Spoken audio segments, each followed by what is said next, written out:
This Week in Economics on the 30th of January 2016. Numbers man. Here we have some nice data sets this week. The Fed had a meeting, and we'll get into that.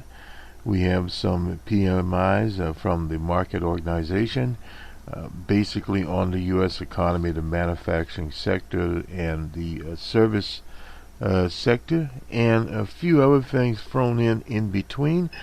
And we'll get to that very, very quickly here. And in the show notes, we'll post the information from the market organization. Nonetheless, this is Fed. It was released on the 27th of January 2016. Information received since the Federal Open Market Committee meeting in December suggests that the labor market conditions improved further, even as economic growth slowed late last year. That would be in Q4. Household spending and business fixed investment have been increasing at a modest rate in recent months, and the housing sector has improved further. However, net exports have been soft, and inventory investment slowed. A range of recent labor market indicators, including strong job gains, point to some additional declines in utilization of labor resources. Inflation has continued to run below the committee's 2% target long-run objective, partially reflecting declines in energy prices and in prices of non-energy imports. Market-based measurements of inflation compensation declined further. Survey-based measures of long-term inflation expectations are little changed on balance in recent months. Consistent with the statutory mandate, the committee seeks to foster maximum employment and price stability. Very important items there. The committee currently expects that with gradual adjustments in the stance of monetary policy, activity will expand at a moderate pace, and labor market indicators will continue to strengthen. Inflation is expected to remain low in the next near term, and in part because of further declines in energy prices, but to rise to 2% over the medium term as transitory effects of decline in energy and import prices dissipate, and the labor market is strengthened further. The committee is closely monitoring global economic and financial developments, and in assessing their impact for the labor market and inflation and the balance of risks to the outlook. Given the economic outlook, the committee decided to maintain the target rate for the federal fund rate at 1/4 to 0.5%. The stance of monetary policy remains accommodative, therefore supporting further improvement in the labor market conditions and a return to 2% inflation. In determining the timing and size of future adjustments to the target range for federal funds rate, the committee will assess realized and expected economic conditions relative to objective maximum employment and 2% inflation. This assessment will take into account a wide range of information, including measures of the labor market conditions, indicators of inflation pressures and inflation expectation, and reading on financial and international developments. In light of the current shortfall of inflation from 2%, the committee will carefully monitor actual and expected progress towards its inflation goal. The committee expects that economic conditions will evolve in a manner that will warrant only a gradual increase in the federal funds rate. The federal funds rate is likely to remain for some time below that are expected to prevail in the long run. However, the actual path of the federal funds rate will depend on economic conditions as informed by incoming data. Big data there. The committee is maintaining its existing policy of reinvesting principal payments from its holding of agency debt and agency mortgage-backed securities in agency mortgage-backed securities and rolling over maturing treasury securities at auctions, and it anticipates doing so until normalization of the level of funds rate is well underway. The policy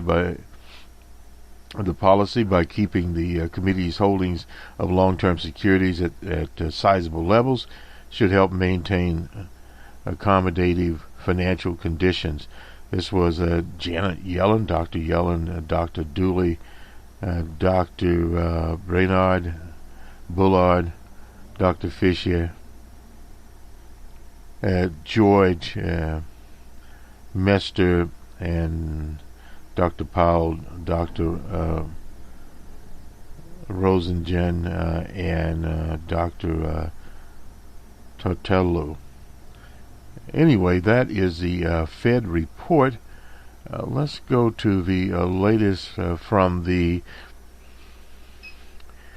Bureau of Statistics out of the Commerce Department, and I just need to grab another stream. Basically, what is going on here is the Fed is maintaining its usual stance until such time as the economy improves and conditions are such that the Fed can reasonably look at raising its target rate, and that will happen later in the year, depending obviously on conditions in the broader global market.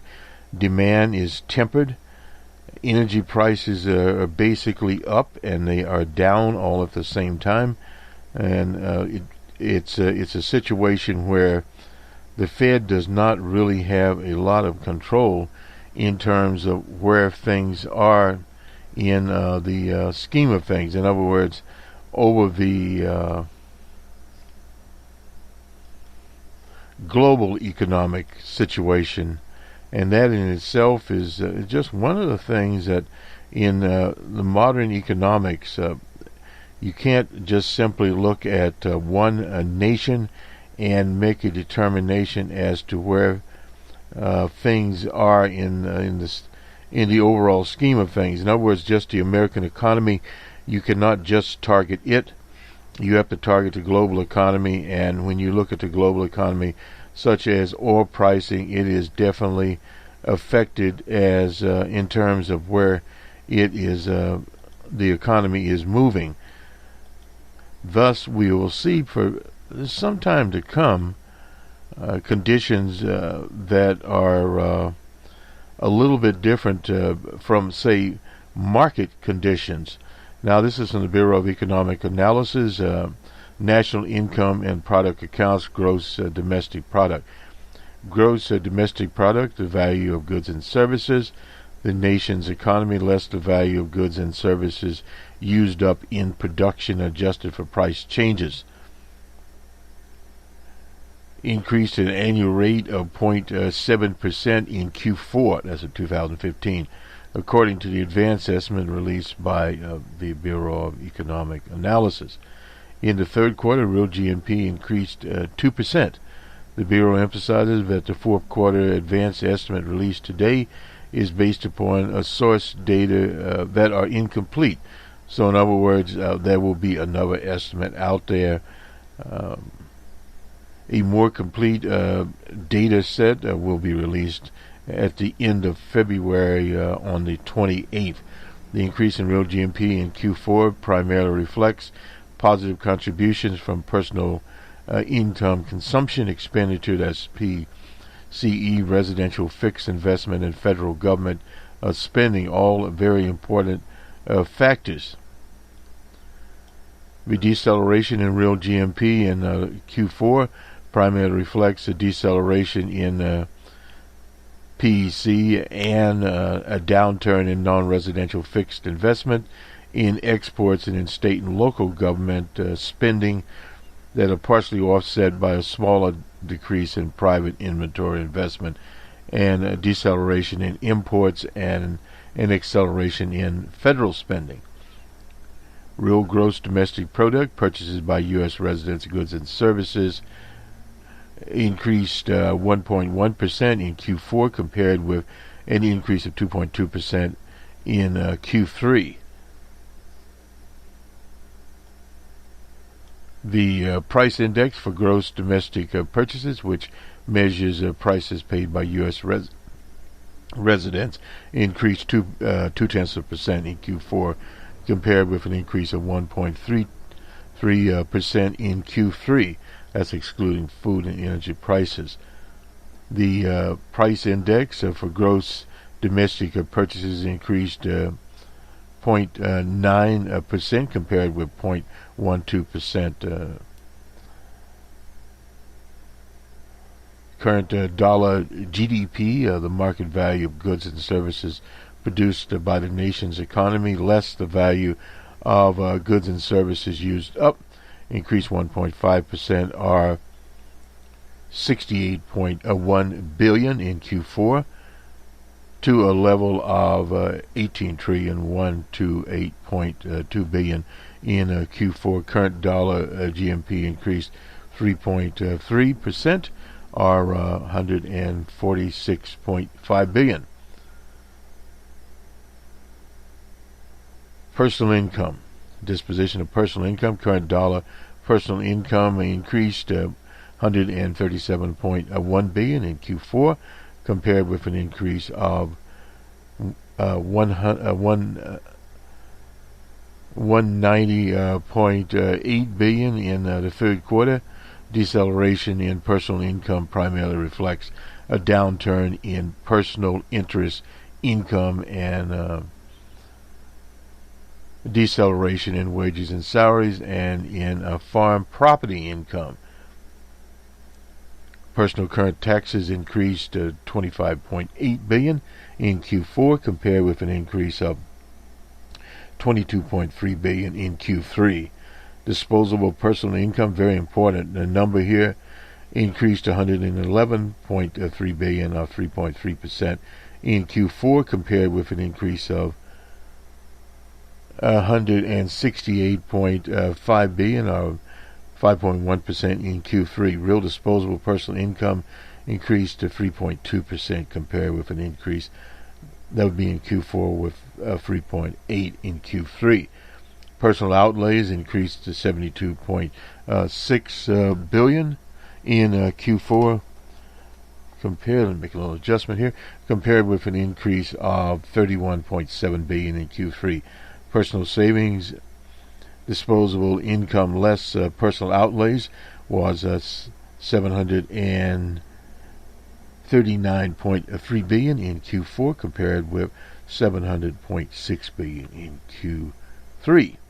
Personal savings rate, personal savings as a percentage of disposable personal income was 5.4% in Q4 compared with 5.2% in Q3. It's a little better there. For a comparison, the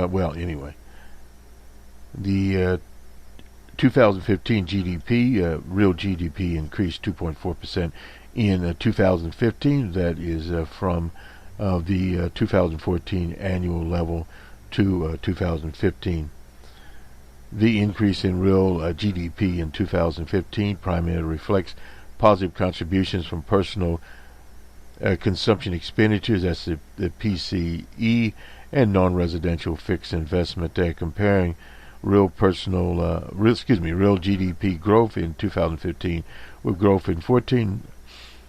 Real GDP increased to 0.4% in both years, though there were offsetting movements in the components. Deceleration in non-residential fixed investment and in exports, and acceleration in imports were offset by acceleration in PCE and in residential fixed investment. A small amount decreased in federal spending and acceleration in private inventory investment in state and local governments. This fits beautifully into the seesaw model. Current GDP increased 3.4%. Our 599, in other words, 589 billion in 2015 to a level of 17 trillion 937.8 billion, compared with an increase of 4.1%. Our 684.9 billion in 2014. During 2015, that is measured from the fourth quarter of 2014 to the fourth quarter of 2015, real GNP increased 1.8% compared with an increase of 2.5% during 2014. The price index for gross domestic purchases increased 0.3% in 2015 compared with an increase of 1.2% in 2014.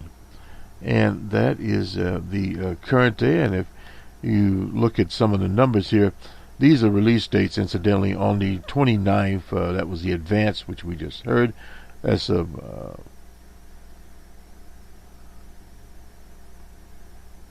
and the second advance, let me get this straight here. Looking at second and fourth. Okay, 2015, the second on the 28th, and the third will be on the 25th. Now, for 2016, April the 28th, May 27th, and June 28th. They have an advance and a second advance and a third advance, and that's the first stage. Second stage would be July 29th, August 29th, and September 29th. And the third will be in October the 28th, and November 29th, and December 22nd, right before the holidays.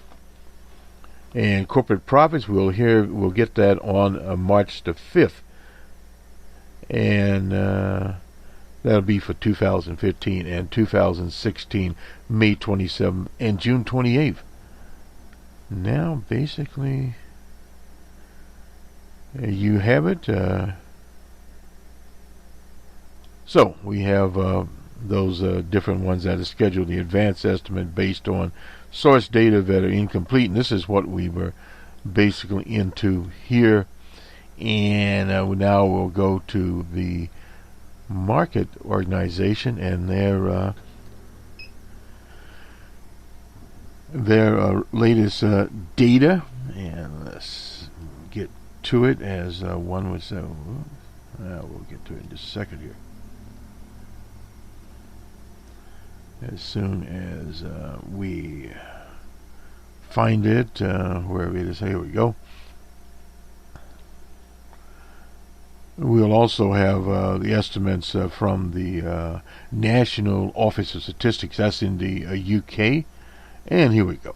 This is the market flash, and these will be in the show notes, incidentally. U.S. manufacturing PMI. Manufacturing PMI rebounded in January by a faster rate in new orders for 3 months. This data was collected the 12th through the 24th of January. U.S. manufacturing PMI picked up from December's 38-month low. And U.S. manufacturers started the year with a rebound in input and new business growth from the lows seen in December. As a result, the headline seasonally adjusted market flash U.S. Manufacturing Purchasing Manager Index, quite a mouthful there, picked up to 52.7 in January from December's 38-month low of 51.2. The headline PMI signaled a modest improvement in overall business conditions, but the last reading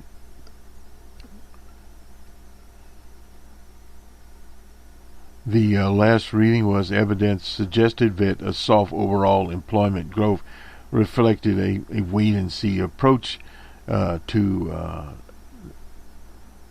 staff recruitment at the start of the year, and that's usually very common at the start of most years after the holiday season. In some cases, a need to focus efforts to reduce costs. January data signaled a slight reduction in manufacturing average cost burdens, of which extend to the current period of decline to 5 months. Survey respondents widely commented on lower commodity prices, especially oil and metals. And at the same time, manufacturing gate price inflation remained only marginal and below the long-run survey average. Manufacturers note that competitive pressure and lower input prices have resulted in subdued output charge inflation at the start of 2016. The lowest since October. The weakest posts a moderation in manufacturing job growth to its lowest for 4 months, was the main factor adding to a drag on the headline index at the start. January data signaled a solid upturn in production volume, with rates of growth accelerating for the first time since October. Moreover, the pace of expansion was comfortably above the 26-month low recorded in December. Volume of new work strengthened in January after coming close to stagnation at the end of 2015, which is watched very closely by the Fed. However, new export to sales continued to rise at only a marginal pace, which manufacturers generally liken to the strong dollar.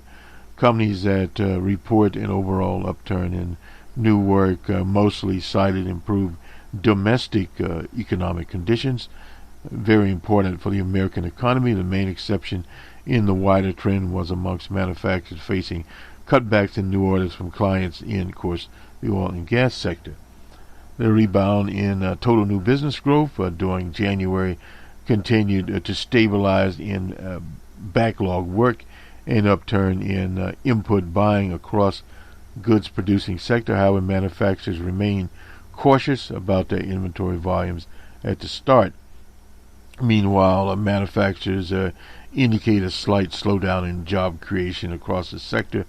The latest rise in payroll numbers was the weakest since December of 2015. Anecdotal evidence, and we got this off a little, suggests that the soft overall employment growth reflected a wait-and-see attitude. That's usually out there. From Dr. Williamson, he is the chief economist at Market. The U.S. manufacturing sector found a new lease on life at the start of the year, with growth of factory output and orders both picking up after a slowdown seen late last year. Producers appeared to have shrugged off worries about China, helped by export orders showing a sign of reviving. It looked like weak demand from China is often offset by improved demand for U.S. products in other markets. The employment trend also remained reasonably buoyant, expectedly, given the extent to which the stock market was spooked over the data. And this is one of the weaker indicators. The markets are an emotional operation many times, and as Dr. Greenspan called it, irrational exuberance. Thus is not a very good indicator of real economic conditions.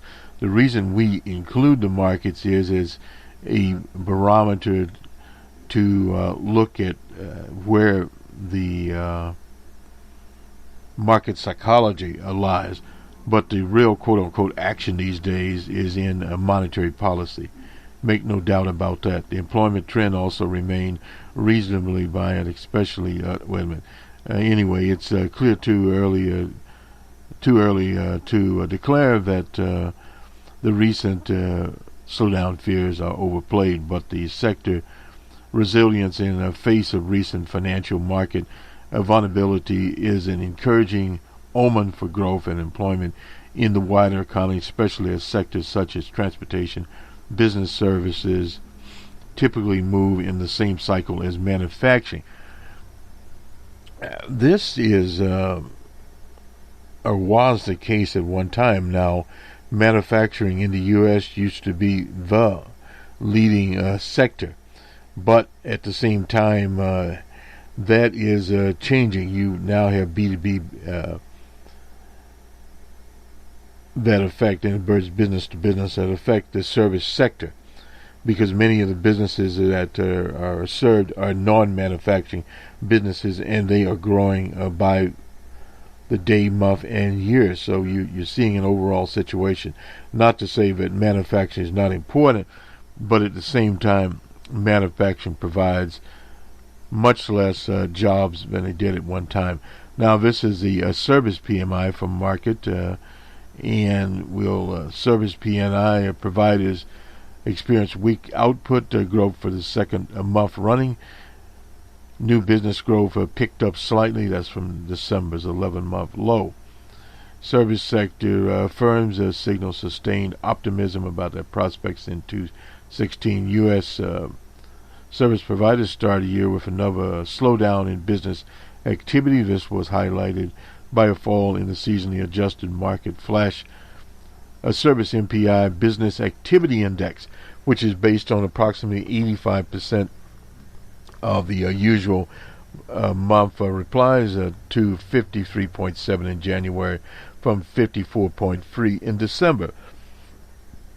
The latest reading points to the slowest expansion of the service sector output since December of 2014, although it still indicates, remember, 2014 tremendous storm was over the nation. Anyway, although activity of a solid increase in business still indicates in business activity, the headline, let me get back up here, index now signals a weaker overall growth in the for the past 5 months.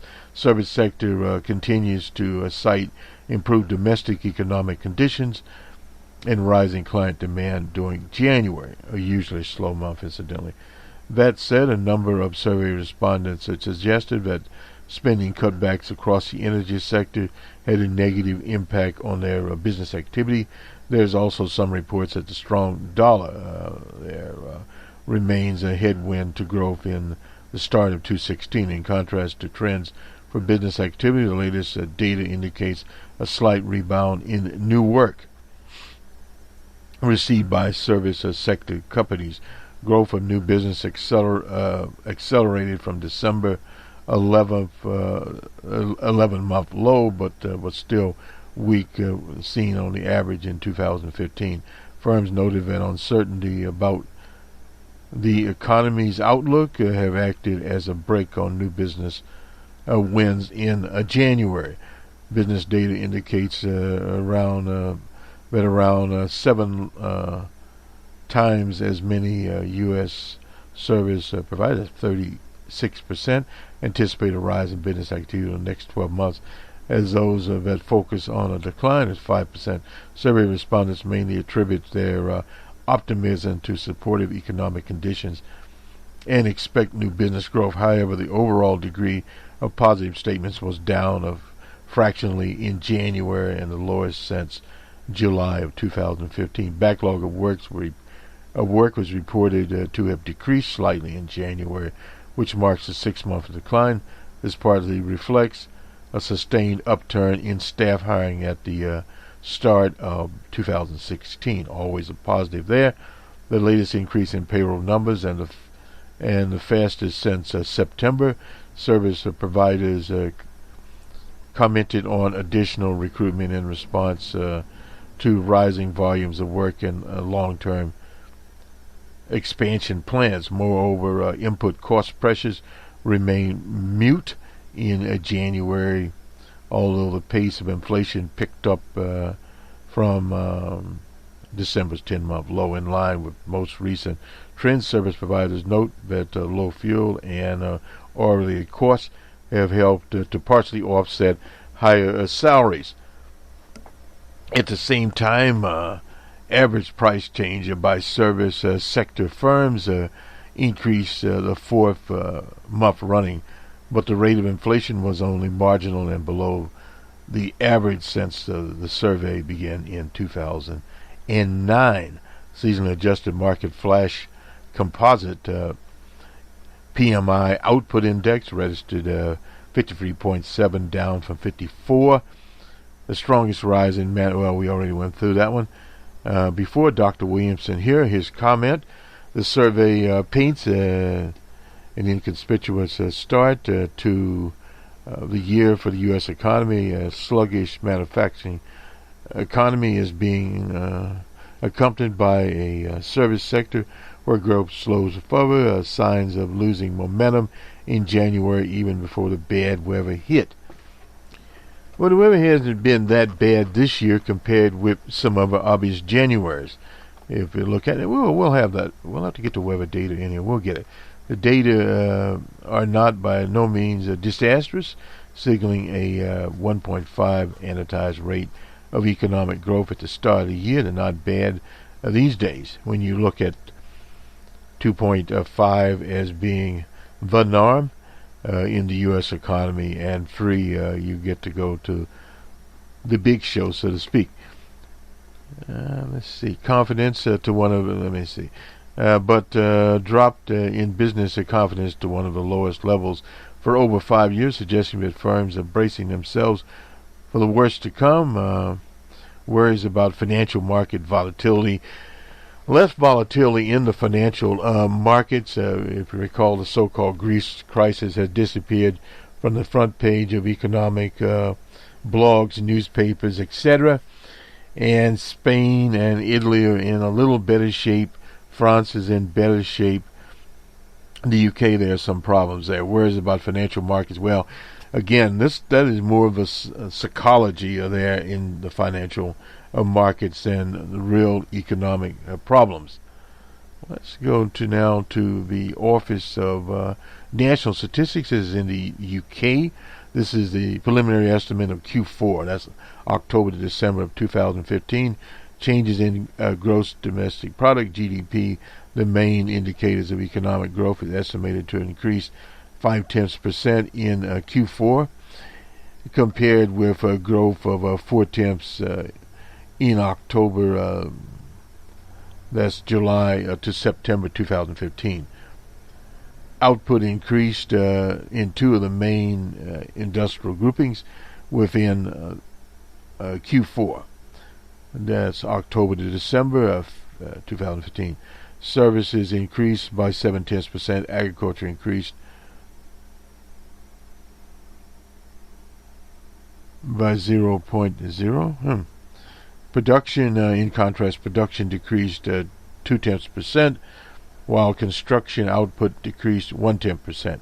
GDP was 1.9 higher in Q4 compared with the same quarter a year ago in 2015, while overall increase of 2.2 in 14. That's 2014. Q4 was estimated to have been 6%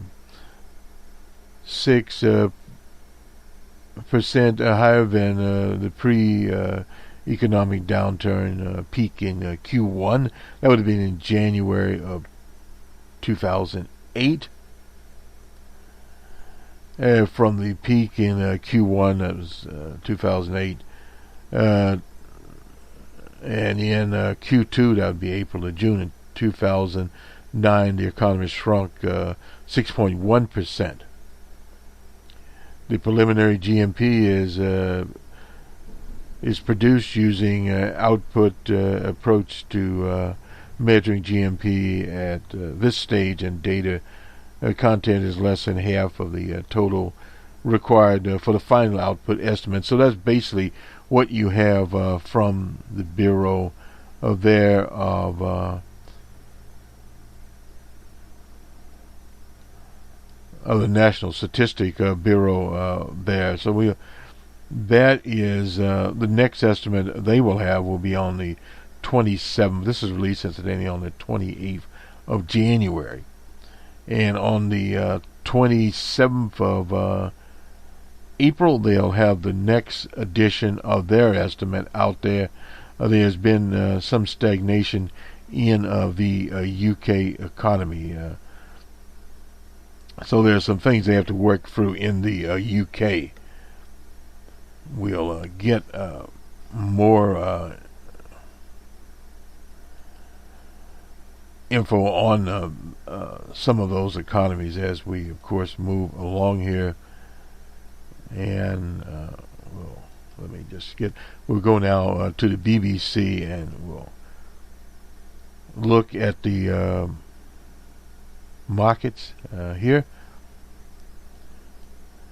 The headline at the BBC is U.S. economic growth slows sharply, and just get their take on it. On the 0.7 growth here from the BBC.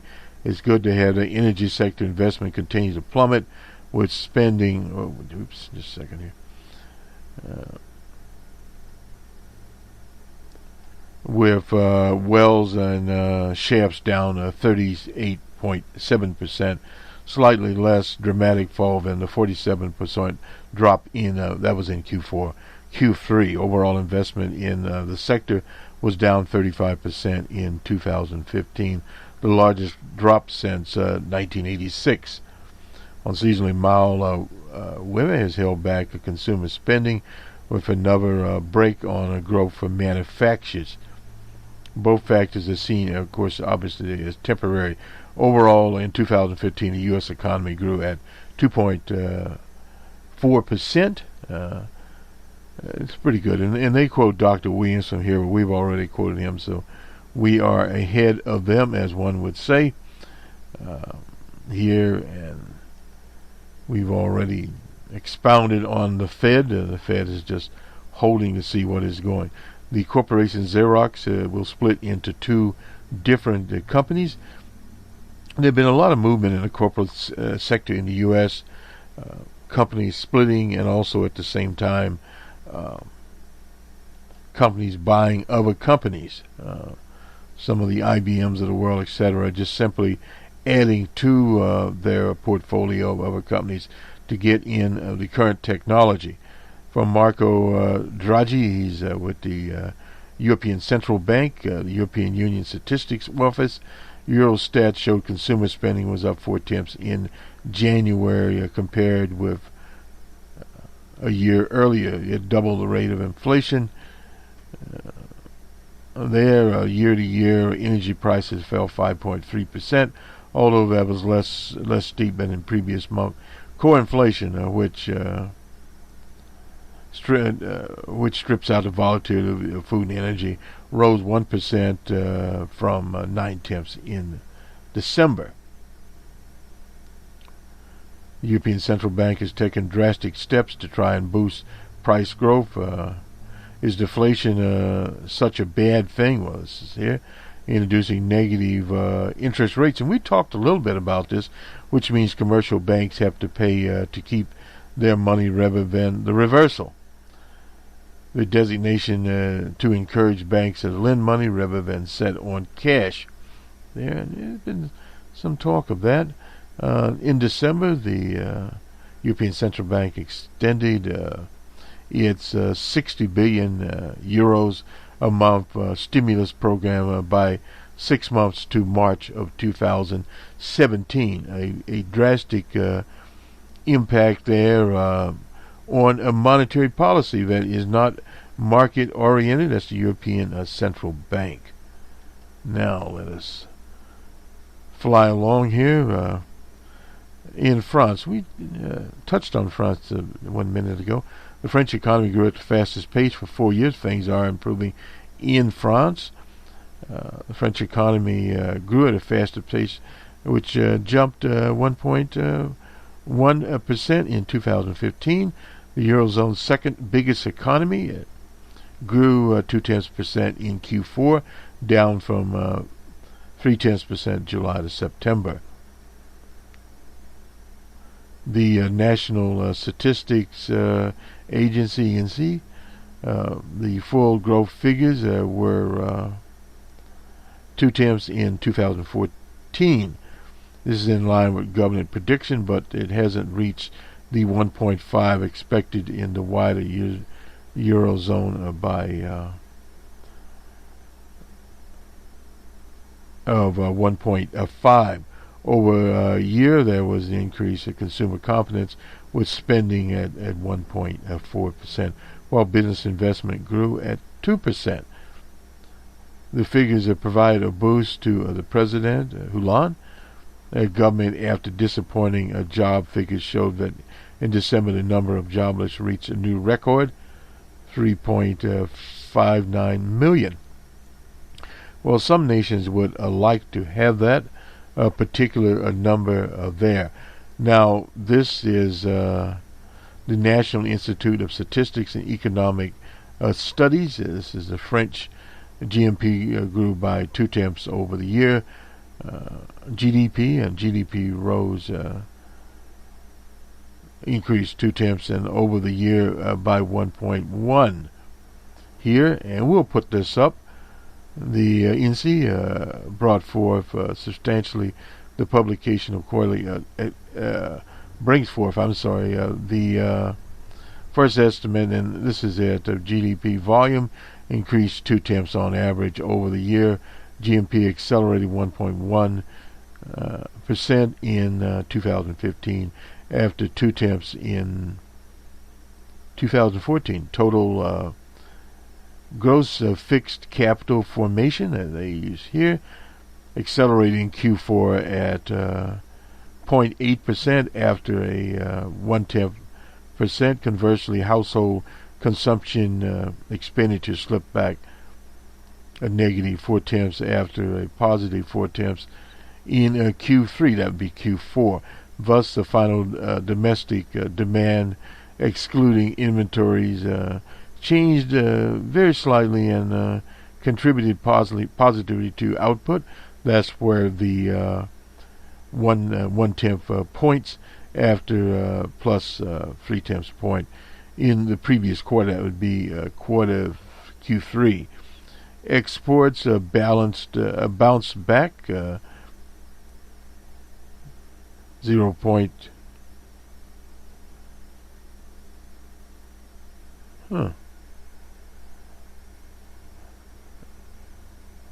Well, anyway, while imports keep increasing 1%, 1.1 after exports increased. Overall foreign trade balance contribute negatively to GDP, offset that 0.3 after 0.7 conversely there. So looking a little bit at that, is through my glasses, I wanted to make sure that I got the last number correctly there, 0.4%, and yeah, well, okay, 0.1 and 0.3. So, and that was 0.6%, and it was a negative 0.6%. Okay, I suppose. So in other words, we look at the whole thing, GDP 0.7, that was in Q1, and not 0.0, and this was in Q2, Q3, 0.3, and in Q3, Q4, 0.2, and 14 was 0.2, and it's 0.11. So there is improvement of there, and just looking at some of that. We'll put this in the show notes to make sure that we got everything in that should be in here on the French economy. Nonetheless, we'll go now to the markets, and we'll get back to the French economy here. Anyway, we'll get the market data up. All of it is moving, as they say, very fast for the most part. And let's get into it here. The FTSE on Friday was the all shares at 77.63. In Amsterdam, they were at 11.18, and in Frankfurt, the DAC was at back on goes the glasses, at 156.62. And in Paris, they were at 94.86. In Brussels, 76.53. In Madrid at 225.20. In Zurich at 166.54. In Moscow, 12.99. And in Johannesburg, they were in the negative on Friday at 294.82. In Bombay, 378.30. In Karachi, 109.19, and they were in the negative in Lahore at 45.11. And in Colombo, 20.16. And on Wednesday in Tehran, they were 11.50. In Sydney on Friday, 28.50. The Nikkei was at 476.85, a good day for them. The Hang Seng was also at 487.28. In Shanghai, they were 81.94. In New York, a banner day for them at 396.66. The Nasdaq 107.28. The commodities market, the Chicago Mercantile Exchange, at 46.88. In San Pablo, 1,775.80, and in Mexico, 1,237.75. Let's quickly look at commodities. We were looking at these in advance. Oil prices, petroleum, or what do you want to call it? Brent crude, will be the first one we'll go to, was up $1.12 at $35.92. The spot was up 4 cents at $34.04. West Texas Intermediate was up 48 cents at $33.70. T-Bill Picker jumping for joy there. He remembers $15 a barrel oil, which is about where it is now if we go back to 80s, 70s dollars. Anyway, nonetheless, they are moving right along in this big sort of back and forth between Brent crude becoming the standard price mechanism and West Texas Intermediate. They're roughly about the same. West Texas Intermediate is very close to the spot price. It's at 34, and West Texas is at 33. The gold on the Forex down $6.10 at $1,112.90 for those that are in the gold business. And before we forget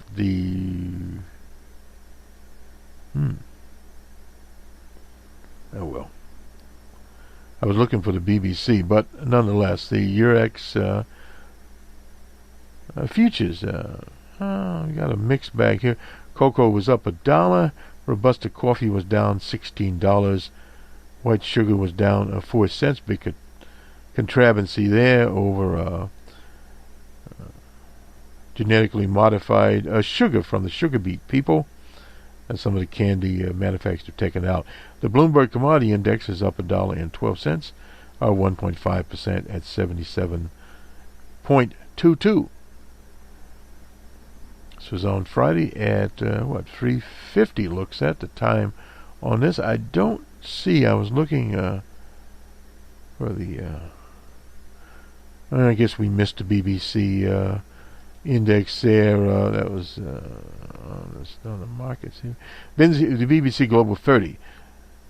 252.89 was where it was, up 3.5% there. And this will do it for us, those in business. Make it a productive week ahead there. And for the consumer, evidently You have kept your eyes on the prize. We'll talk to you later, and we'll have this information on the show notes. Good day.